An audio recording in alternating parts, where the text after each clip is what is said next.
finished speaking yesterday about the why Shlomo Melech, he was able through his endowment of wisdom, as it says that he was Chocham Mikol Adam, he was the wisest man who ever lived, and his wisdom was unfathomable. Nevertheless, he wasn't able to comprehend the statute of the Paraduma, the red heifer. So we explained, as the Or Chaim had said, that the concept of Tumas Mes, why only a Jew is able to generate a level of impurity that even if one does not come directly in contact with the remains, he becomes contaminated, is because the degree of holiness of the neshama of a Jew is to such a degree that even after the soul departs, there's such a residue of that kedusha associated with the body, because the body is the receptacle of the neshama. Therefore, all the nether forces come and they are attracted to that body like a magnet. Overwhelmingly, it becomes overwhelmed, and that overwhelmed level of impurity, which they represent, because all impurity is rooted in the nether forces, generates this level of contamination that even if you don't touch the body, you're under the same roof, you become contaminated. That's what we had said. That's the Or Chaim HaKodesh. And what is that based upon? So we had said, he explains that because everything that exists has to be somehow sustained with Kedusha, because Hashem sustains everything. And the neshama of a Jew having that dimension of Kedusha, and even in the neshama, the soul of a non-Jew, but a non-Jew, since it's a much lesser level of representation of that Kedusha, only if one comes directly in contact with the body is one contaminated. But it doesn't generate enough impurity, doesn't attract enough of that impurity to generate a level of contamination, even if you're not in contact. But a Jew having this much larger, unimaginable level of Kedusha, therefore it's interesting, the Rav Chaim Volozhin cites the Zohar, that even the greatest angel is not able to fathom the dimension of Nishmas Yisrael. Why? So he explains that Nishmas Yisrael, when it was created, whatever this means, based on the Zohar, came from Mitachas Kisi HaKavod, directly from under the heavenly throne. That's specifically Nishmas Yisrael. Every other creation, including the greatest angel, was created at a lower level. So the angel's reach, or the angel's grasp, or level of understanding is only to that point. It cannot go beyond its own dimension. And since Nishmas Yisrael came from a higher level, directly from under the Kisi HaKavod, which is the heavenly throne, therefore, the greatest angel is not able to fathom the makeup of the Jewish soul, of the Nishmas Yisrael. Some say, as a result of that, the level of Kedusha, which the Nishmas Yisrael generates, it's something which is beyond even the angel can imagine, fathom what that is. But what's that rooted in? Why do we have that level of Kedusha? That since the Torah itself only has relevance to the Jew, and the Torah itself is something which is infinite, because it's the Chochmas Hashem, it's God's wisdom. And Eov attests, is a pasuk, that it's longer and wider than existence. Therefore, the Jew's neshama is actually reflects that level of infinite. Therefore, as a result of that, just explaining the Or Chaim HaKodesh, therefore, the level of attractiveness, why it attracts this overwhelming level of nether force, is for that reason. So what I said was, as much as you want to fathom the Torah, even Moshe Rabbeinu did not know the Torah's entirety, meaning, of course, he knew. Anything he had to know, Hashem communicated to him at every level. But it's endless. As much as you learn, there's always more to learn. There's always more to advance yourself. Because, and it's forever. For instance, in Shemayim, the Gemara speaks in a number of locations. There's a Mesifta de Rakia. There's a heavenly Mesifta, Yeshiva. The souls, they study Torah, whatever that means. It's at a level which is unrelated to the physical. And they're exposed to that. And the soul keeps soaring and soaring and soaring based on the Torah that they learn. What do you mean? And this is forever. But if Moshe Rabbeinu, his soul's also soaring at his own level, keeps going. The answer is because the Torah is not finite. So the Torah being the God's wisdom, and it's rooted in Hashem himself, therefore as Hashem is infinite, his wisdom is infinite. Therefore it just keeps going. Shlomo, as great as he was, although he was the equivalent of all the wisdom of the whole Klauser combined, but that's finite. And since the basis for the contamination of the Jew, that he generates that level of contamination, is rooted in that he has relevance to the Torah, because it's Zos HaTorah, Zos Chukas HaTorah. It's only after Sinai did we have relevance to contamination. Before Sinai, we did not. As a result of that, it's something which is unfathomable, and even Shlomo Melech was not able to come upon its truth and its essence, and therefore he says, Rechokim Menu, therefore it's beyond his grasp for that reason. Rabbi? Over here, Rashi cites Ramosha Darshan, who goes to explain, the Torah says it has to be Tamima. It has to be totally red. If it even has 2 black hairs, it doesn't qualify as a paraduma. Asher also le'ol, if there was any yoke put on it, it's disqualified, even though it meets all the other criteria. And it purifies the contaminated. And you burn it, and you add water to it. So over here, just finding the Rashi.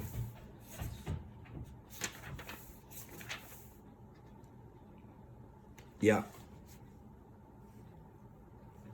Take a look on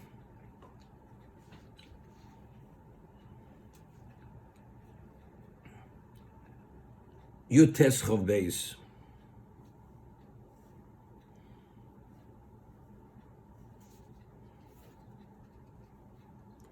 It says, V'yichoi lecho. The proceeds which they purchased paraduma, b'shelahem. It's from the money of the tzibur. Why? And the Torah makes it a point. V'yichoi lecho, kishem shem porku nizme azov le'egel shelahem. Just as initially, where did the gold come from for the egel? It was their gold. So this is a kapora. Pora aduma, Moshe leben shivcha. It's the analogous to the child of a maidservant. Shetinef palton shel melech, who soiled the palace of the king. This small child of the maidservant soiled the palace of the king. Omru, so they said, Tavu imo v'tekaneh chatzoah. Let the mother come clean up after the child, the feces of the child. Kach tovo poros chaper al egel. Identically, let the pora come to atone for the chet egel. So the pora aduma is atoning for chet egel. Aduma, al shem im yadimu katolo. When we speak about the intensity of sin, the Navi says, if the sin is as red as a tola, as a worm, that's how red it is. Shachet kori odom. Sin is equated to red. White is always purity. Red is sin. Tamimo. It has to be totally red. Al shem she'isro shoyu tamimim. The Jews, before they did the Chet Egel, we were unblemished. After we said Nasa v'nishma, we rose to an unblemished status. V'nasa b'bali mumin. Through the Egel, we became blemished. We became disenfranchised. Tovu zus chaper aleim, v'yazul tamusam. So by bringing the pora aduma, which is tamima, which is totally red, let that come and atone for them. that they should be reinstated to their state of perfectness. Lo le'ol, kishem sheporkom aleim ol shemayim. When they participate in the Chet Egel, what did they do? They cast off the yoke of heaven. So you bring an animal that the ol is not on it, el aloza kohen, and it should be brought to aloza kohen. Kishem shenikolo Aaron shu kohen lasus egel, as they assembled around the Aaron and they requested a calf. Aaron Osas Egel, Aaron's the one who actually, he's the one who was involved in the Egel. Lo nasis avoda zu al yodo. So if that's the case, Aaron was still alive at this point. So why was he the one to be involved in the first paraduma? Because the Aveira was done through him, shein katega nasis haneger. Because a prosecutor cannot be an advocate. It's very interesting here. I mean, you could ask a question. We said earlier that when Aaron himself, the initiation for him to be qualified to be a Kohen, he had to bring an Egel ben Boker, a calf. Klaus brought a sawyer. So Rashi says, why did Klaus bring a sawyer and Aaron was able to bring an Egel? Klaus could only bring a goat, not a calf, because ein kateg nasas haneger. They had to be atoned for the Chet Egel, so they couldn't bring a calf. But Aaron was able to bring a calf. So the Or Chaim HaKodesh over there explained that Aaron's sin of the Chet Egel was not that there was even a moment he even believed in it. Or there was a need for some level of intermediary. That wasn't the issue. His issue was he wanted to create a delay tactic. So since his delay didn't work out as he thought it would work out, ultimately the gold was gathered for the Egel because of what Aaron had done. But it's not that he believed in the Klal Yisrael, where they actually believed that they need that intermediary. Therefore, the Egel couldn't be the advocate. That's ein kateg nasas haneger. But Aaron, that was not his chet, that was not his sin. He was able to bring the Egel. And here we're saying, why did Aaron not participate in the first paraduma? Why is that Elazar's son? Because since Aaron was involved, we're saying ein kateg nasas haneger. The kateger cannot be the saneger. The prosecutor, but we just said earlier, when it came to be atoned, to initiate him and qualify him to be the Kohen God, he was able to bring an Egel. So why, regarding the paraduma, over here we see that he's not qualified, because we're saying ein kateg nasas haneger. So we have to evidently differentiate between level of atonement and regarding the actual paraduma. The paraduma itself was saying they gathered the gold. So we're talking about the process that brought it about. That's what we're talking about. This is from the very beginning of the process, how it came about, until finally the problem was a problem. Aaron being involved in the process, automatically that disqualifies him. They were talking about, are you qualified to have a relation with Hashem? Aaron was able to have a relation with Hashem through being atoned through the Egel. Here, it's creating the entity which the person who was involved was not involved in the process of how it all came about. Like it says, they had to give of their own. As they gave the gold, now they have to, the proceeds has to be from their own. And just as they threw very many things. So if you were involved at any level in the process, you're disqualified. Therefore, Aaron himself being the one to be involved, although he didn't believe in it, we say we apply the principle of ein kateg nasas haneger. A prosecutor cannot be the advocate for that reason. So let's talk now. We're saying that let the mother come and clean up after its child. Now, we had said many times, when we learned the Gemara in Avodah Zorah, that when we said Nasa v'nishma, to what level did we ascend? We've ascended to a level, the Gemara says, of Odom Kodem Achet, of Adam before he ate of the tree of knowledge. If we wouldn't have done the Chet Egel, the Jewish people would have lived eternally. Because the basis for death was the Eitz Hadas, eating of the tree of knowledge.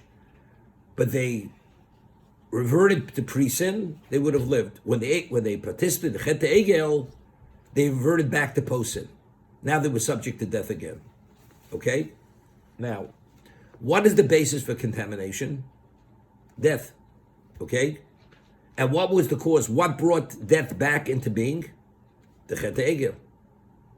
So therefore, just as the mother is responsible for the child, when the child dirties the palace, so what created that distance between us and Hashem? What avodah zarah, the idolatry. That's the chet egel. As a result of that, the porah, which is the mother, the red heifer, going through that process, that brings about a level of atonement that it addresses that contamination. It relieves us of the contamination. That kind of contamination can be relieved by going to a mikveh. Every other contamination, you go to the mikveh, you wait a certain period of time, you reinstate it to your state of purity. When it comes to contamination of the dead, you could go to the mikveh forever. You cannot be released of that contamination. It can only come through this process. Because the mother, the cow, the mother has to atone for that, for the child. Because again, that's death. This tumas mes, this is what we're talking about, that's the feces. That's the impurity. That's the ultimate level of impurity. Going back to the core of why a person has to die and why the world initially did not achieve its level of perfection. Now, we read that even though Hashem forgave us for the Chet Egel, over there it says, whenever God punishes us, part of the punishment is always part of the punishment for the Chet Egel. Every punishment till the end of time always has some of that, is a residue, as much as forgiven, of the Chet Egel. So we asked why. I mean, if we're forgiven, we're forgiven. We sin again, it's because of the new problem. It's not the old problem. But the way we're explaining it now, no. That the only reason why we sin is why. It's because we went back to post-sin. We were pre-sin. If we would have been pre-sin, there's no problem. It's like, we'd still be like Adam in the Gan Eden. We'd be in that state of perfection forever. So why are we not in the state of perfection forever?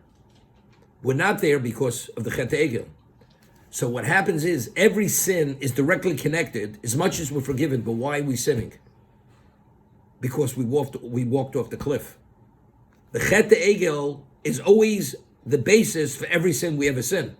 Because why are we no longer in our state of perfection, and why do we have relevance to sin? Only because of the Chet Egel. If Adam would have never eaten the Eitz Hadas, nobody would have ever sinned after that moment. There's no sin. It's only because he ate of the Eitz Hadas and he allowed that evil to become part of existence, therefore every person has that Achilles heel which leads him to sin. So that's the source of every sin. So what's the source of our sin? The Chet Egel. Because we were at a point, we were pre-sin. So why did we revert back to post-sin? Because we chose to be involved with the Egel, whatever the sin was. Therefore, every punishment for any sin, any transgression, has some relevance to the Chet Egel. That's the understanding. Rabbi.